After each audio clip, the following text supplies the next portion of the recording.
All right, welcome back to Blue by 90. I'm Justin, joined by Tanner today. It is December 12th, and we are looking ahead to 2025. Let's be honest, not naming names, but some people have been looking ahead to 2025 for a little bit now. How excited are you for the ReliaQuest Bowl? I am so excited against a Bama team that was one day arguing that they were going to be in the college football playoff. The next, they're playing Michigan, and in Are we the 14th team?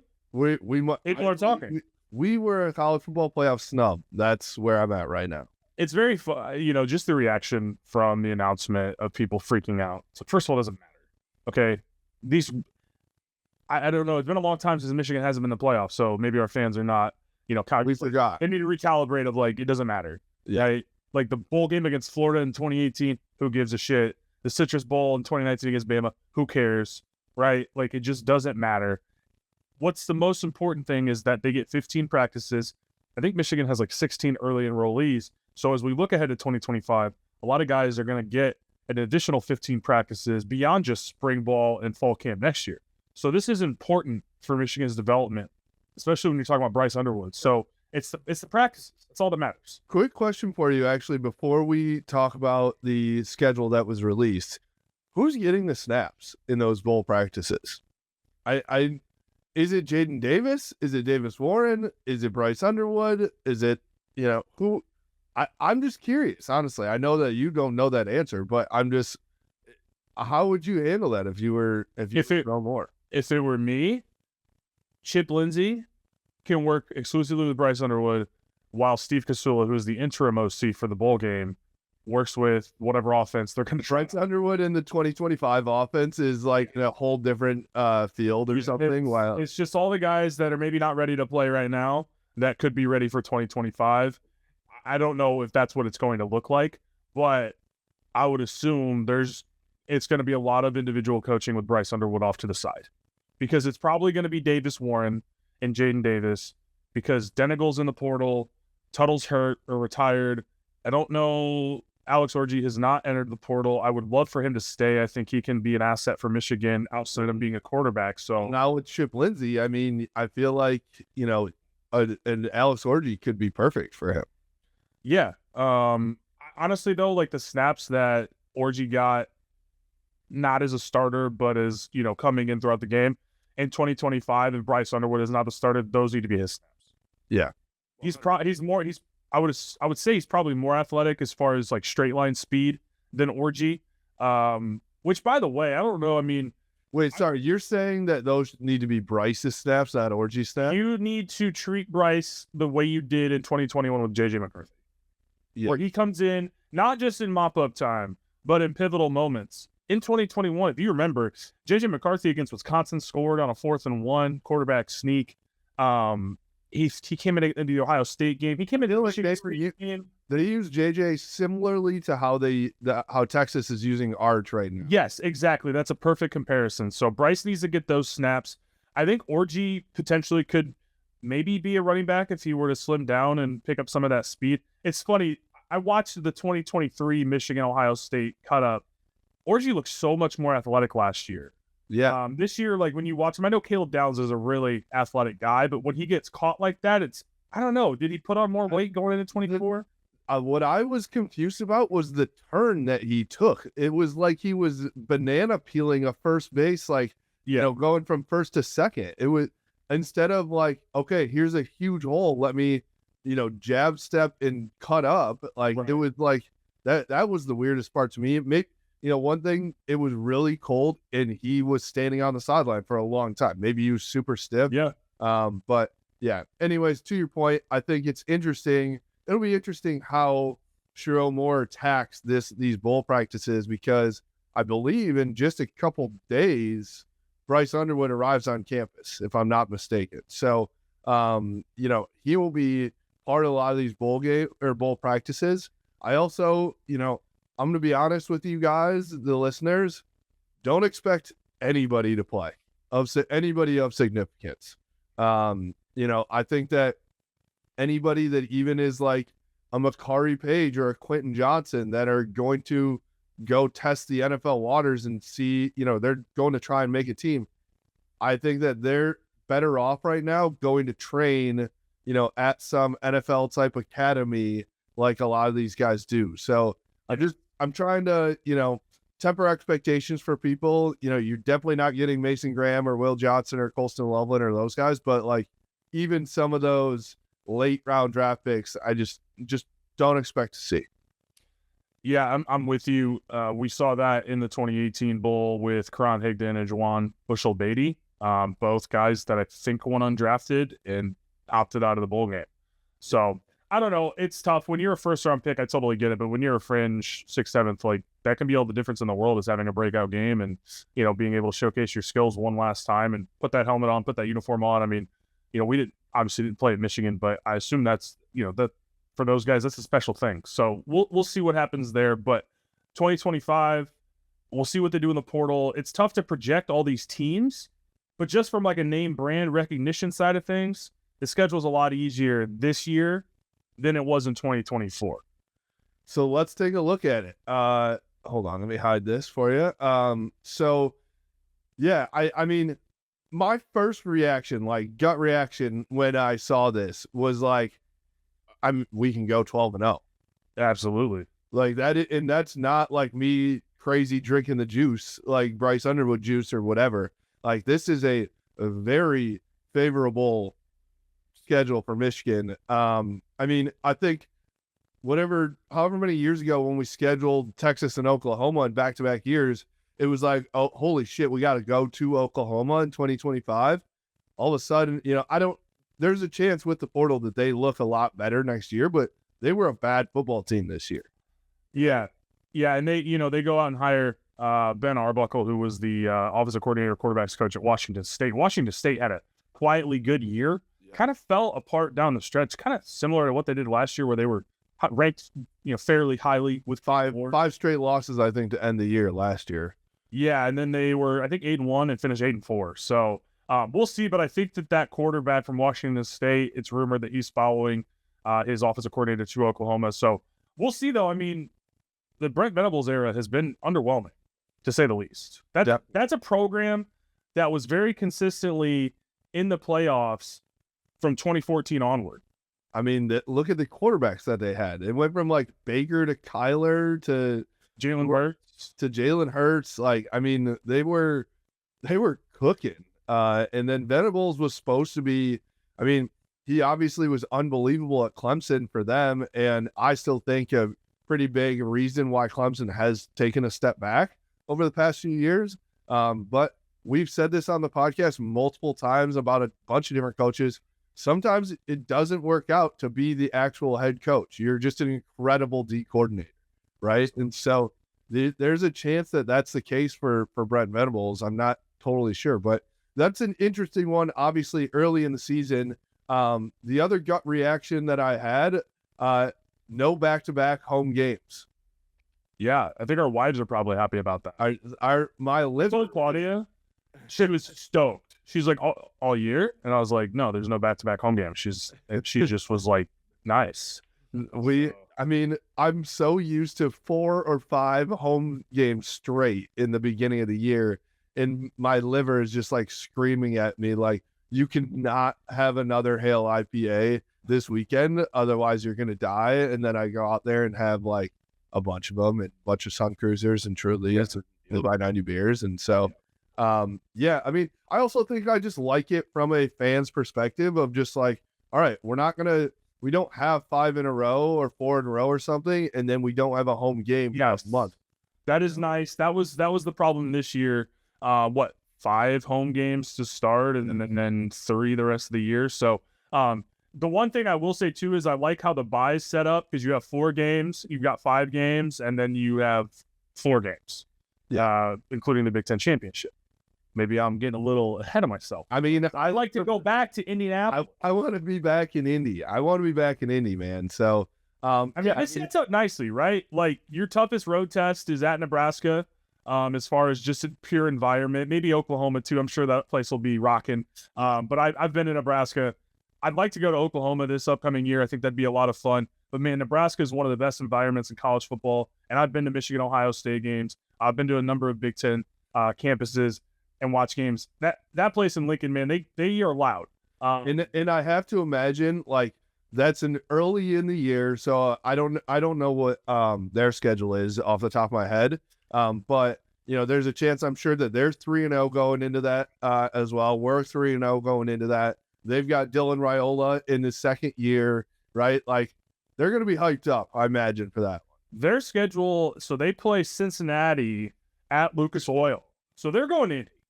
They are going to Indy. So They're going to Indy. Congratulations. Hold on. Congratulations to Nebraska for making it to Indianapolis. Pretty exciting stuff there. Some teams don't make it to Indy. Some teams haven't been there in like 5-6 years. Yeah, some teams haven't been since COVID, and we all know that was a fake football season. So exactly. Do you want to know their schedule leading into Michigan? So it's Cincinnati, as I mentioned. Home against Akron. Home against Houston Christian. I mean, come on. I never heard of Houston Christian. No. I heard of Houston Baptist for basketball. I'm not even sure that that's an FCS school. I feel like that's like one lower. They are FCS. They started football in 2013. Nebraska's not helping our argument against the SEC about playing all these. Yeah, I mean, I'd rather you might as well just play a MAC school, and then, you know, it's like, all right, whatever. Like, yeah, still going to win, but Houston Christian, they're probably going to win 70-0. But their overall, real quick, their overall record in the history of the football program is 31-91. Oof. What are we doing? I'm gonna be honest. I'm shocked that they have a football program with that going on. So all right, our schedule is more important. That's what the video is about. But that's absurd. What are they just like? Are they satisfied with just beating Houston Baptist? Here's Houston Christian. So yeah. I don't know, man. They played a lot of sinkers over the years, so they schedule very interesting. All right. So obviously, I think you're looking at the Oklahoma game is an interesting one to get off the bat, right? You don't know what they are. We don't know what we are. So it's two teams with a lot of unknowns going into that one. I do think that that's going to determine how this season goes right from the get-go, right? If you go in and win that game, even if it's against a 8-4, let's say Oklahoma ends up 8-4 on the road against an SEC school, that's a big win, right? And so I'm looking at that. Then to your point about Nebraska, like that's going to be a raucous environment. I wouldn't be shocked if they try to make that a night game. And that's a prime timer. And Nebraska's going to load up. Like they have the same way that Michigan has a 3-year window right here with Bryce Underwood. Nebraska's in year 2 of their 3-year window of Dylan Raiola, right? And so they are definitely, they're going to go for it. They're loading up in the portal right now, I have to imagine. Also, I'm going to stop shitting on Nebraska right after this comment, but did you see Dylan Raiola signing autographs at the Chiefs game? Yeah. Essentially as Patrick Mahomes. He's just cosplaying. Like, I mean, that's strange. And then when he talks about like, no, I wore 15 because of Tim Tebow. Brother, you were like 4 when he played, right? Like you were watching Rugrats or something. Like I was in middle school when Tim Tebow was in college. Yeah. And I'm almost 30. So yeah, I don't know. That's a very strange thing. But so you have a chance to be 4-0, hit the bye week. Hit the bye home. I love the early bye. Right? Wisconsin has not been great under Fickle. I think that's been a really weird tenure.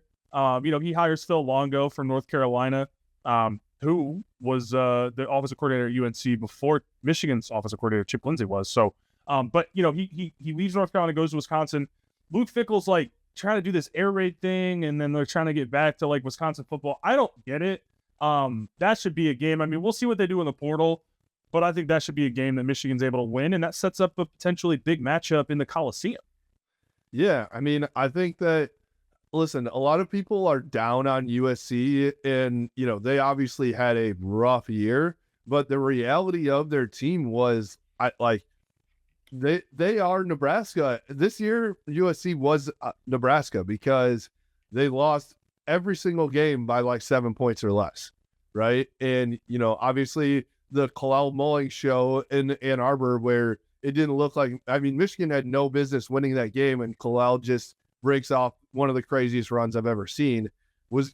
My point being, USC is going to be good next year. I don't know who their quarterback is going to be. I'm hoping Miller Moss is our quarterback, or one of them, right? And so I don't know what their situation is going to be, but going to the Coliseum, I have to imagine at USC is going to be a lot of Michigan fans. A lot of Michigan. Yeah, Los Angeles, and when Michigan plays in the Sweet 16 in Los Angeles, or whatever the case, there's always a lot of Michigan fans. There's a lot of Michigan alums in Los Angeles. So I know when Nebraska went there, I saw a lot of Nebraska folks that I know that had traveled out there. So I think you'll probably see something similar with regards to Michigan taking over the Coliseum, especially if they're not great, right? There's not a lot of expectations at this point coming off the rough season. A lot of folks are wondering what Lincoln Riley will do. The sentiment is he's maybe trying to get an NFL job, but at this point, I say that, but Cliff Kingsbury got an NFL job after getting fired from Texas Tech. So never say never, but it feels like, the honeymoon's certainly over. And I think a lot of USC fans are getting, pretty tired with some of the ways that they recruit, some of the issues on the field, some of the, just the in-game coaching mess up. So that's going to be interesting. I think USC fan sentiment is probably down for sure. So I think you'll probably see a lot of Michigan fans there. It might look like a Michigan-Maryland game where it's just like 50-50. I agree with that. And then Washington comes to town. Obviously another 2023 national championship rematch. I don't know. I don't know where Washington. Where are they going to end up in the Big Ten overall?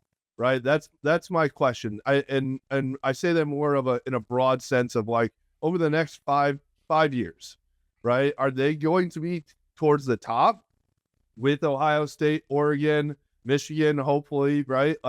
Or are they, I could just see them, faltering a little bit. Obviously, they had the same exact situation that Michigan had this year with just way too much turnover to put together a program. And so I don't know. I like Jed Fish a lot. I think that he is a good football coach, and I think that he'll be able to build. I don't know. I just it's hard for me to see them atop the Big Ten. Yeah, I think they'll consistently be around that 7 to 9 win mark. I think very, very highly of Jed Fish. You look at Arizona football, not a lot of history, and what he was able to accomplish. Terrible. Yeah, before he got there. They had some success with Rich Rod. I know they had some success back in the day, like in the 90s, but speaking of Rich Rod, he's back at West Virginia. That is a wild hire. Sometimes you got to go back to move forward. Absolutely. Matt McConaughey. I just think that it's been over 20 years since he coached there last. It's a 17-ish. So I don't know, man. I just think that that's a wild hire. But UNC just hired Bill Belichick, so I don't know what college football is anymore. Right? Yeah, I have no idea. It's interesting, but yeah, I think very highly of Jed Fish. With what he was able to accomplish at Arizona. It didn't start off great, but by the end they were a 10-win team, and they should have been a lot better this year. I think that is a lot due to coaching with Arizona's fall off, with him going to Washington. So I think they'll consistently be at 7 to 9 wins. They were, they signed the number 23 class in the country. I don't know where that ranks in the Big Ten, but that's pretty solid, and they certainly have some appetite for success out there with the season they had 2 years ago. That's a program that's made the playoffs twice during the 4-team era. That's really impressive, right? When we were younger, they went 0-12 in 2008 with Jake Locker at quarterback, and that was a top 10 pick. They were, 80s and 90s, they were really good. They beat Michigan in I think a couple Rose Bowls just before my time, so I'm going off memory here. But man, in the 2000s, they were brutal. And so when Chris Peterson came in, did a great job. I think that's a program that can sustain some success. Now, I think Michigan, this game's at home. They don't have to travel all the way to Seattle. Now that they've got to travel from Seattle to Ann Arbor, that's a long flight. All those things that we talked about during the course of the season with teams traveling east and west. But that's going to be, probably one of the more difficult games on the schedule. I mean, outside of Oklahoma, Ohio State, they're probably, and USC maybe, they're probably one of the, most talented teams on the schedule. Yeah. And it's hard to say, I think to our point here, it's hard to say just with the portal what these teams are going to look like in 2025, right? You can flip an entire roster. So next on the schedule, Michigan goes to East Lansing. I think this is an interesting year for MSU because everybody, you bring in Aiden Childs, right? And I liked Jonathan Smith. I thought it was a good hire. I think that, Michigan State fans were very excited for him. And then things just did not go their way this year. And after, they beat Iowa, right? And it looked like, holy shit, they're going to take off here and they're making a huge leap forward. Then they lose that Michigan game, right? They lose in Ann Arbor and let's be honest, a not good Michigan team that once again couldn't throw the ball for most of that game. Well, so a lot of teams lost to not good Michigan team. That a lot of rivals, all the rivals except for Notre Dame. Yeah, it's a good point. So I just think it's I don't want to say it's do or die for Jonathan Smith and MSU this year, but kind of like dude, you follow the MSU people, or you see it on your Twitter, your timeline. They're not happy. Yeah. Like they understand losing games because of talent, but I haven't watched a ton of their games. But when I have, I feel like there's just a ton of shooting themselves in the foot, and there's a lot of malpractice as far as coaching goes, and a lot of those fans are not happy with it. I think they understand that they're going to be at a talent disadvantage majority of the time, at least initially, until he could start to build and recruit, identify players, maybe the way that Mark D'Antonio did, because they didn't recruit 5 stars in the 2010s, but they found a way to find good football players. I think it's a very pivotal year for Jonathan Smith. Aiden Childs is going to be a junior. You have Nick Marsh. I don't know if any. Which side of the ball is he going to be playing on there?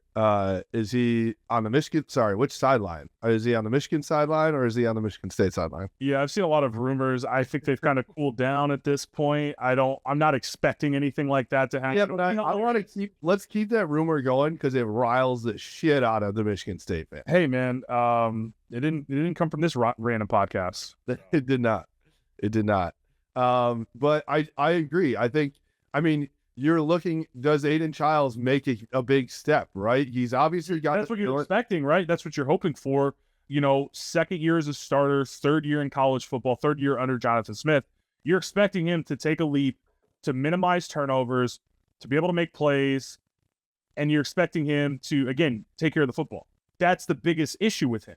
So, yeah, it's a pivotal year for him too, right? Like he was hyped. He was one of the best players in the portal. I thought he looked really good at Oregon State in limited time. He was a big time recruit. So, and he's a young kid.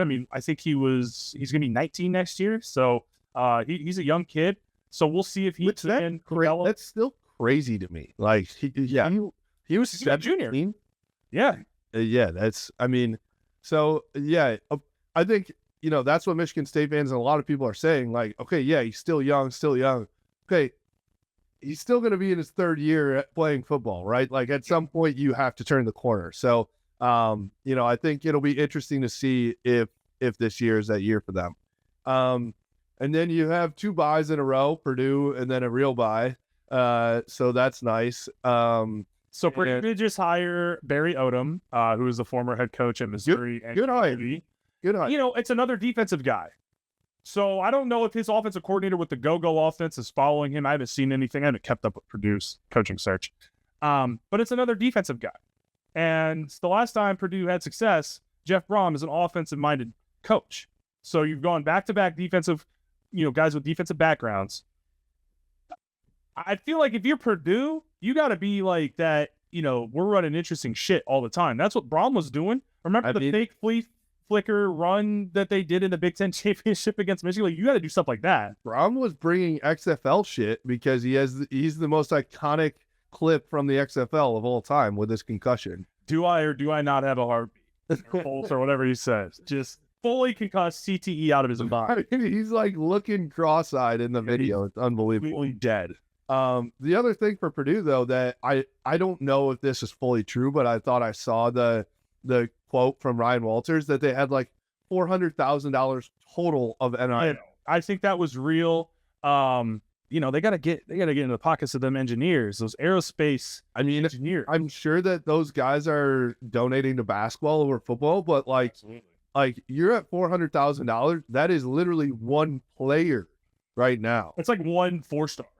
Correct. Like it's not even like a top guy, if I'm being honest. So pretty crazy for them. Like that makes sense why they're 1-11, right? Like if that's the case. But they still have some talent, right? Like Dylan Thieneman is in the portal. I know he's looking at Ohio State. I think Michigan's involved there. They would line him up 30 yards off the line of scrimmage. It was like Jabril Peppers when he was with the Browns, and they would just line him up, and he just couldn't make any plays because he was just lined up so deep. So, they've had some talent, but yeah, if you're not going to have NIL in today's landscape, you're kind of SOL. It's going to be nearly impossible for a basketball school that has seen, very limited success outside of one Big Ten championship appearance, in 2022, and that was just because they were in the Big Ten West. Let's be honest. So I mean, it's worked down the road at IU, who's also historically had a terrible football program. Purdue's historically better than IU in football, but IU has Mark Cuban. I want to say John Cougar Mellencamp is like an alum or a fan who's worth a ton of money. So they have a lot of wealthy alums. Purdue should as well, but to your point, I think if Barry Odom can come in the way that Kurt Signetti and the way that we talked about Dusty May coming in at the University of Michigan and really taking NIL, control of that entire process and getting with donors and getting his face out there. I think that's something, if you're the head coach of Purdue or a similar school, you're going to have to get out there and have those conversations, present in front of those donors. You're going to have to shake hands, rub elbows, all those things. So if that's what he wants to do, because I think that's what Signetti was really good at, was being able to build the roster he wanted, because he went out and got those donors to come in and have those conversations, say, this is my plan, this is my vision, this is what Indiana football can be. Somebody's got to do that for Purdue. So we'll see, but I can't imagine that in year one they're going to be very competitive. I'm assuming that's a game we're probably, having a lot of fun at and, going to Hail IPA after. That's one that probably the tailgate's probably going to go till about midway through the second quarter because there is going to be no rush to get into that one. But then fun one next, going to Wrigley to play Northwestern. I mean, we talked about Michigan fans taking over the Coliseum in LA. This is going to be 90% Michigan fans, I have to imagine. That trip west on I-94 is going to be just backed up of all of us going to the game. I think we're all planning on going to Wrigley for that. Northwestern, again, probably a program with regards to NIL kind of hamstrung as far as how much talent they can accumulate.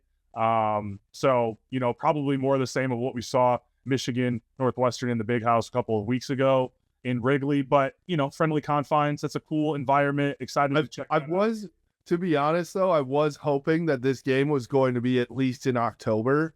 I thought you were saying you were hoping it was going to be at like their other home stadium that's on the water and there's like 2,000 seats. That would have been absolutely incredible. But I was hoping for a decent, weather game for Wrigley. But it'll be an awesome environment. I mean, Chicago is home to so many Big Ten alums that, and specifically Michigan alums, that it's going to be. It'll be a home game at Wrigley Field for Michigan. Yeah, and any chance I have to go to Chicago, I'm going to take it. It's an awesome city, so much food and culture and things to do, and I'm excited to go watch a football game at Wrigley. But yeah, I think that's probably going to be a blowout as well.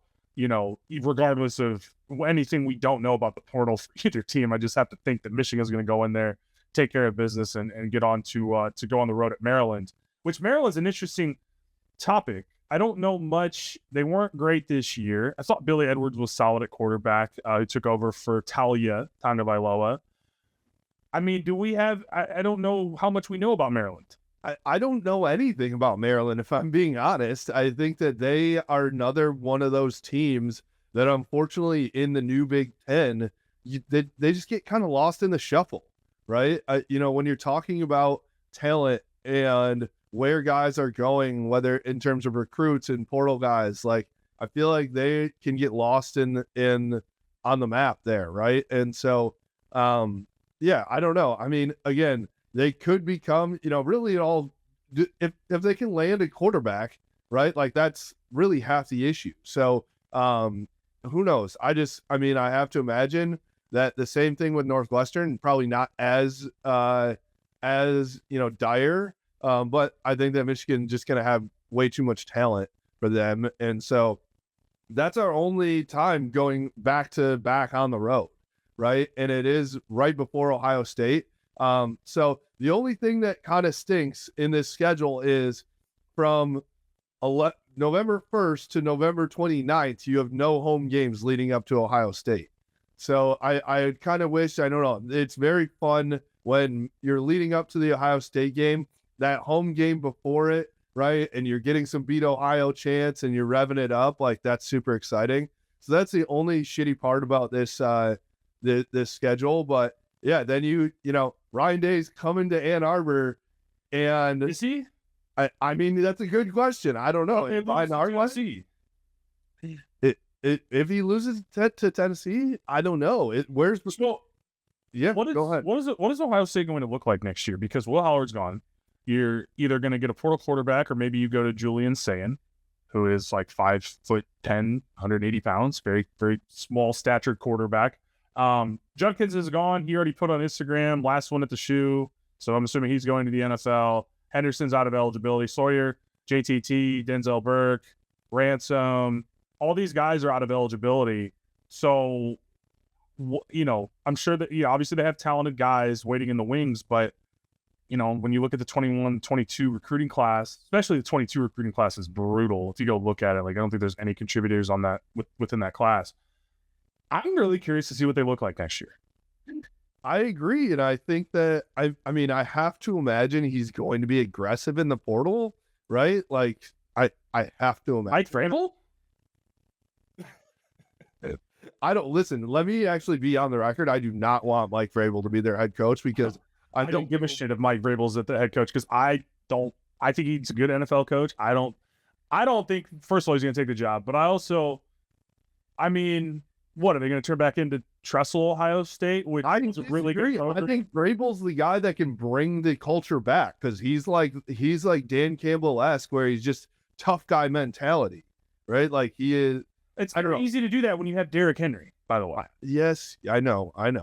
First of all, I'm not that scared of that. The Titans should have never fired him if I'm being honest. But either way, so Ohio State hasn't won this game in 4 years, and they have to come to Ann Arbor and play the number one quarterback in the nation, possibly, right? A new OC. I think, again, Michigan has to load up in terms of defense. There's no doubt about that. They have to load up on the offensive line. I've seen a bunch of different offers to wide receivers right now, but you have to imagine that, that game's circled for everybody, right? For a lot of different reasons, right? And so, I don't know. All I'm going to say is I love that game's in Ann Arbor. That's all I'm going to say. I will say, I think just overall looking at the schedule, I think it would be a real disappointment if Michigan is any worse than 10-1 going into that game. I definitely agree with you. I think that, what are the games that you're looking at could be that one? Would it be Nebraska?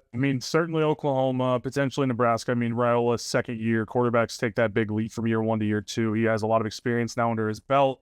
See what else they do in the portal. Ultimately, though, I think Matt Rule is a big stinky loser when it comes to coaching football games. I'll be honest. USC will, that'll be interesting going all the way out there. I don't know. I don't. Again, I just think if you're any worse than 10-1, I think it was a complete disappointment, and especially because I'm sure if anybody has the rebuttal of, well, you don't know what the team's going to look like. Well, if it is worse than 10-1, then I think the portal, part of the season was a complete failure.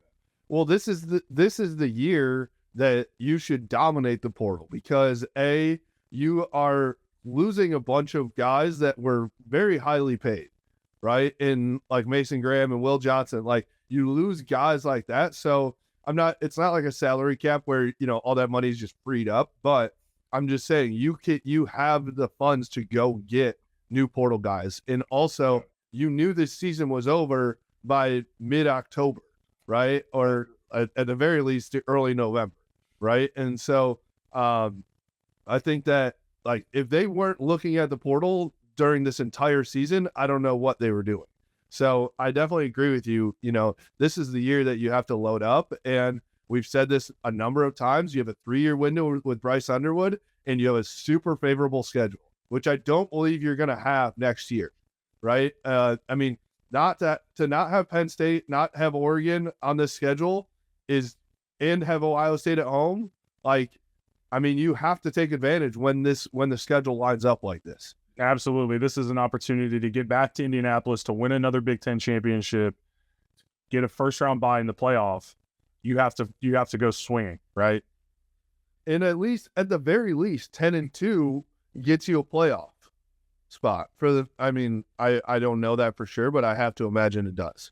Right. I think you have to beat Ohio State in that scenario though, because otherwise your best win is Oklahoma, and who knows, they were 6-6 this year, so who knows what the committee will look at, but it's Michigan, so maybe we'll get a bump. Maybe can't lose 3 like Bama did though. Yeah, definitely not. I think if you lose to, let's say you lose to Ohio State, you're 10-2 and you lose to Ohio State and like either Nebraska or USC, I don't know. You're at least in the conversation. I don't know. So Michigan doesn't lose to Ohio State, so we don't need to worry about that. That's a good point. That's a really good point. So, I think right now, looking at it all in all, it is the floor I would say is 10-2. I would say at the very, very lowest, it's 9-3, right? We said that last year. We did say that last year. But also we didn't understand how poor the quarterback room was going to be in the offensive line. Yes, and receivers. So I think we forgot how good J.J. McCarthy and Zach Sitter and Trevor Keegan and Cornelius Johnson all were. Yeah. Right. We forgot how good Roman Wilson was. Well, I didn't forget it. Just, I was copium. I think we were just taking it for granted. Not forgetting, but we took it for granted. Yeah. So we were being complacent. We were being complacent for sure. I think that though, there's a very real opportunity to go 12-0, which is crazy. I'm sure we can look back on this come next December and who knows what, how stupid or smart this podcast will sound. But again, when you look at how favorable the schedule is for you, how, the opportunity, I think it is not like to put 12-0 as a goal is not crazy. I don't think it's not crazy for Michigan to put that up on their goals, their board of goals this year. So, yeah, man, I'm just looking at it like, man, this is exactly the schedule that you want when you're bringing in the number 1 quarterback in the nation. Yeah. No, absolutely, man. You have an opportunity to be able to get him some run later in games, and your toughest road test is either Oklahoma or Nebraska, and those are in the first month of the season. So it shapes up really well. I really like this schedule. There's no Oregon, there's no Penn State, so you obviously have the big one with Ohio State, and then your second tier games are not cupcakes, but again, Oklahoma, we'll see what they look like. But I think certainly those 2 road games in the month of September are very, very winnable. And if you get out of that and you're 4-0 going into the bye, you're setting yourself up for a really good season. Definitely agree. So, all right, we both agree, 12-0, national championship coming. Very excited for it. It's happened before. It has happened before. She forgot. Now, 12-0, and then 15-0, and then what if we just win all of our games? You never know. Yeah, and then I can get, which way am I pointing? That book, I don't know how to get to it. That book, I can get another national championship commemorative book from the Detroit News. So it'll be great. Yeah, I would love to have another one of those. Those are fun to read. Very fun. I haven't read it once. It just sits there. I'll be honest. It's on display. Just let people know that I remember that Michigan won the national championship less than a year ago. They did. All right. Well, for us, you can follow us at Blue by 90 on Twitter, Instagram, Facebook, at Blue by 90 Podcast, and YouTube, and blueby90.com. We appreciate you. Go Blue. Go Blue.